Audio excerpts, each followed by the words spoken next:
जगदीश फिर लेखक से पूछता है, बताइए ना सर, क्या अभिशाप मिला था यक्षिणी को? लेखक जगदीश के सवाल का जवाब देते हुए कहता है, वो जानने के लिए तुम्हें मेरी किताब के दूसरे भाग के आने का इंतजार करना पड़ेगा, समझे? अच्छी मार्केटिंग स्ट्रैटेजी है सर, किताब बेचने की। वो तो होगी जगदीश, किताब बेचता हूँ और उस किताब के साथ अपने दर्द भी, तो उन आंसुओं के पैसे तो वसूलूंगा ही ना। बस एक बात दिमाग में रखना कि कोई भी इंसान बुरा नहीं होता, उसे बुरा बनाया जाता है। मतलब यक्षिणी बुरी नहीं थी, उसे बुरा बनाया गया था, है ना सर? मैंने कहा ना, अब मैं किसी सवाल का जवाब नहीं दूंगा। जो जानना है किताब का दूसरा भाग पढ़ के जानना, समझे? बात करते करते लेखक की सिगरेट खत्म होने वाली थी और उसमें बस 1-2 कश ही बचे थे। जगदीश हिचकिचाते हुए फिर लेखक से पूछता है, सर एक बात पूछूं? तुम नहीं मानने वाले ना? ठीक है, पूछो। सर, आपकी बातों से ऐसा लगता है जैसे आप यक्षिणी को बहुत करीब से जानते हैं। क्या आपने कभी यक्षिणी को देखा है? सवाल सुनकर लेखक एकदम चुप हो जाता है। उसके चेहरे के एक्सप्रेशंस देखकर ऐसा लग रहा था जैसे वो किसी सोच में डूब गया हो और उसको कुछ ऐसा याद आ गया हो जो वो जगदीश को नहीं बताना चाहता था। जगदीश लेखक पर दबाव बनाते हुए पूछता है, क्या हुआ सर? आप चुप क्यों हो गए? बताइए ना, आपने कभी यक्षिणी को देखा है? क्या कभी आपका यक्षिणी से सामना हुआ है? लेखक सिगरेट का कश लेकर धीरे से कहता है, मेरा यक्षिणी से सामना नहीं, बल्कि मैंने तो खुद यक्षिणी के साथ। लेखक ने इतना ही कहा था कि तभी फोन कट हो जाता है। लेखक अपना मोबाइल देखते हुए कहता है, अरे ये क्या, फोन कैसे कट गया? लगता है नेटवर्क चले गया। ये गांव में यही प्रॉब्लम रहती है यार, पता ही नहीं चलता कब नेटवर्क आता है और कब चले जाता है। इतना कहकर लेखक उसकी कुर्सी के बगल में रखी बैसाखी के सहारे खड़ा हो जाता है। वो लेखक लंगड़ा था, उसका एक पैर जो था वो सही से काम नहीं करता था, जिसके कारण वो लंगड़ा लंगड़ा कर चलता था। उस लेखक ने बैसाखी के सहारे अभी 1-2 कदम ही आगे बढ़ाए थे कि तभी कमरे की लाइट अपने आप बंद चालू होने लग जाती है। लेखक कमरे के अंदर लगे बल्ब को देखते हुए कहता है, अरे अब ये लाइट को क्या हो गया अचानक? देखते ही देखते लाइट पूरी तरह बंद हो जाती है और कमरे के अंदर चारों तरफ अंधेरा छा जाता है। इतना अंधेरा कि लेखक को उसके हाथ पैर भी नहीं दिखाई दे रहे थे। ये क्या हो रहा है आज? कहीं वो आ तो नहीं गई? नहीं, ऐसा नहीं हो सकता, वो नहीं आ सकती। लेखक ने खुद से इतना ही कहा था कि तभी कमरे का दरवाजा जो बंद हुआ था वो अपने आप खुल जाता है। दरवाजे के बाहर से हल्की सी सफेद रोशनी आ रही थी। लेखक जल्दी जल्दी बैसाखी के सहारे दरवाजे के पास जाने लग जाता है। तभी कोई उसका पैर पकड़ लेता है और वो धड़ाम से नीचे गिर जाता है। मेरा पैर! लेखक धीरे धीरे अपने पैर की तरफ देखने लग जाता है, पर अंधेरा इतना ज्यादा था कि उसे कुछ दिखाई नहीं दे रहा था। लेखक जैसे ही अपना हाथ अपने पैर पर रखता है, उसको महसूस होता है कि उसका हाथ किसी दूसरे के हाथ के ऊपर रखा हुआ था। लेखक डर जाता है और झट से अपना हाथ अपने पैर से हटा लेता है। तभी उसे एहसास होता है कि अब किसी ने उसका पैर नहीं पकड़ा हुआ था। लेखक जितनी फुर्ती के साथ रेंगते रेंगते दरवाजे के पास जा सकता था, उतनी फुर्ती से जाने लग जाता है। लेखक दरवाजे के पास पहुंचा ही था कि तभी वो दरवाजा अपने आप बंद हो जाता है।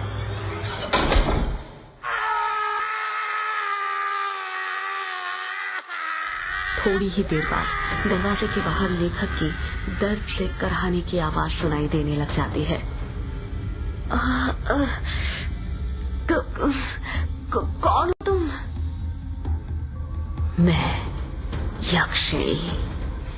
मौत। कुछ देर तक लेखक और यक्षिणी की बातें चलती है, पर उन दोनों की बातों की आवाज दरवाजे के बाहर नहीं आ रही थी। कुछ देर बाद लेखक की एक जोर से चीख सुनाई देती है।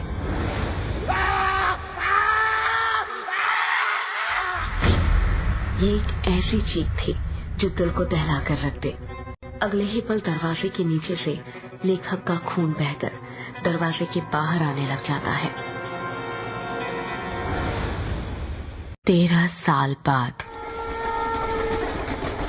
ट्रेन जो कि तेज रफ्तार के साथ पटरी पर भागी जा रही थी, ठीक उस तरह जिस तरह हमारी जिंदगी भागती है। फर्क इतना है, ट्रेन स्टेशन आने पर रुकती है, पर हमारी जिंदगी कभी नहीं रुकती जब तक हमारी सांसें न रुक जाए। युग, जिसकी उम्र 26 साल, गोरा रंग, चेक शर्ट, ब्लैक पैंट पहनकर विंडो सीट पर बैठा हुआ था और अपने कानों में हेडफोन डालकर पॉकेट एफएम पर भूतिया कहानी मेघ एक श्राप सुन रहा था। कहानी सुनते हुए ही युग विंडो के बाहर दिख रहे मेघालय के गारो पहाड़ की हसीन वादियों का मजा ले रहा था। वही गारो पहाड़ जिसका नामकरण तिब्बती तथा बर्मी जनजाति गारो पर हुआ था। गारो पहाड़ नीच चट्टान का बना हुआ था। पहाड़ों को चारों तरफ से सफेद बादलों ने घेर लिया था, जिन्हें देखकर ऐसा लग रहा था कि पहाड़ों ने बादलों की सफेद चादर ओढ़कर रखी हुई हो। उन्हीं बादलों को देखते हुए युग की आंख लग जाती है। अभी थोड़ी देर पहले युग की आंख लगी ही थी कि तभी उसे एक एहसास होता है कि कोई उसका हाथ छू रहा था। कोई बार बार युग का हाथ पकड़कर हिला रहा था। युग बौखलाहट के साथ उठ जाता है और जब अपनी आंखें खोलता है तो देखता है कि उसके चेहरे के जस्ट सामने एक बुढ़े का चेहरा था जो बड़ी बड़ी आंखें करके उसे घूर रहा था। उस बूढ़े ने सफेद मटमैली सी धोती पहनी हुई थी। उसके हाथ पैर कपकपा रहे थे। युग सोचने लग जाता है कि पहले तो ये बूढ़ा मेरे सामने नहीं बैठा था, ये पूरी सीटें खाली थी, अचानक कहां से आ गया। अगले ही पल युग खुद ही के इस सवाल का जवाब ढूंढ लेता है और मन ही मन सोचता है, लगता है जब मेरी आंख लग गई थी तभी आकर बैठ गया था। युग गुस्सा करते हुए कहता है, ये क्या हरकत है बाबा? वो बूढ़ा खांसते हुए कहता है, माफ करना बेटुआ, पर क्या करूं, तुमसे कुछ काम था इसलिए तुम्हें उठाना पड़ा। युग हैरानी के साथ कहता है, क्या कहा? काम था? आपको मुझसे क्या काम था? वो बेटा, मुझे जानना था कि वक्त क्या हुआ है। ये बात सुनकर युग का दिमाग घूमने लग जाता है और वो गुस्से के साथ अपनी घड़ी में देखते हुए कहता है, 11 बजने वाले हैं। अच्छा, मतलब 1 घंटे बाद मेरा स्टेशन आ जाएगा। युग कुछ जवाब नहीं देता और उस बूढ़े को घूरने लग जाता है। वैसे बेटुआ, तुम कहाँ पर जा रहे हो? युग उस बूढ़े के सवाल का जवाब देते हुए कहता है, वो मेहंदी पथार जा रहा हूँ। मतलब तुम भी मेहंदी पथार जा रहे हो? युग उस बूढ़े के सामने उंगली करते हुए कहता है, मतलब आप भी? हाँ बेटुआ, चलो अब सफर आसान हो जाएगा। जब कोई बात करने वाला मिल जाता है ना तो सफर जल्दी कट जाता है। तुम मेहंदी पथार में कहाँ पर जा रहे हो?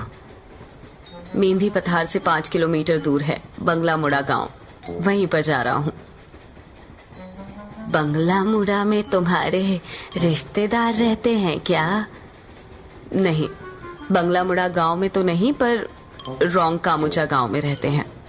अरे ये क्या बात हुई बेटा, जब तुम्हारे रिश्तेदार रोंग कामुचा गांव में रहते हैं तो फिर तुम बंगला मुड़ा गांव क्यों जा रहे हो? इस सवाल को सुनकर युग खामोश हो जाता है। ऐसा लग रहा था जैसे उस बूढ़े ने युग की दुखती नब्ज पर हाथ रख दिया था, कुछ ऐसा पूछ लिया हो जिसका जवाब वो शायद अपने आप को भी नहीं देना चाहता था। बूढ़ा अपनी बात को आगे जारी रखते हुए कहता है, चलो नहीं बताना है तो मत बताओ, बंगला मुड़ा में कहाँ पर रुकने वाले हो बेटा? बंगला मुड़ा गांव के बाहर जो ग्रेवयार्ड कोठी पड़ती है ना, उसी में रुकने वाला हूँ। वो बूढ़ा हैरानी के साथ कहता है। वो अंग्रेजों के जमाने की कोठी जिसे कब्रिस्तान पर बनाया गया था? हाँ, वही ग्रेवयार्ड कोठी। पर वो तो पिछले 13 साल से बंद है ना? हाँ बंद है, पर अब नहीं रहेगी। मैं आज रात ही उस कोठी को खोल दूंगा। नहीं बेटुआ, ऐसा मत करना। तुम्हें उस ग्रेवयार्ड कोठी के बारे में नहीं पता क्या? क्या नहीं पता? आप साफ साफ कहेंगे, क्या कहना चाहते हैं? अगर तुम बचपन में उस गांव में रहे हो तो ये तो पता ही होगा कि यक्षिणी किश्नोई नदी के पास भटका करती थी। युग उस बूढ़े की बात का कुछ जवाब नहीं देता है। वो गौर से उसकी बातों को सुन रहा था। वो बूढ़ा अपनी बात को आगे जारी रखते हुए कहता है, तुम्हें पता है उस यक्षिणी के एक नहीं 2 ठिकाने थे। पहला किश्नोई नदी और दूसरा ग्रेवयार्ड कोठी। युग हैरानी के साथ कहता है, क्या कहा? ग्रेवयार्ड कोठी? हाँ, ग्रेवयार्ड कोठी। गांव के लोगों ने कई बार यक्षिणी को ग्रेवयार्ड कोठी के पास भी भटकते देखा था। यक्षिणी हर पूर्णिमा और अमावस्या की रात मर्दों के साथ संभोग करके उनके दिल का खून चूसकर उन्हें मार दिया करती थी। इसका मतलब पापा ने बचपन में जो कहानी मुझे सुनाई थी वो कोई कहानी नहीं बल्कि हकीकत थी। बेटुआ, किस कहानी की बात कर रहे हो तुम? बूढ़े की बात सुनकर युग अपने अतीत की यादों में खो। उसको याद आता है वो पल जब वो 10 साल का था और अपने पिता से बातें कर रहा था।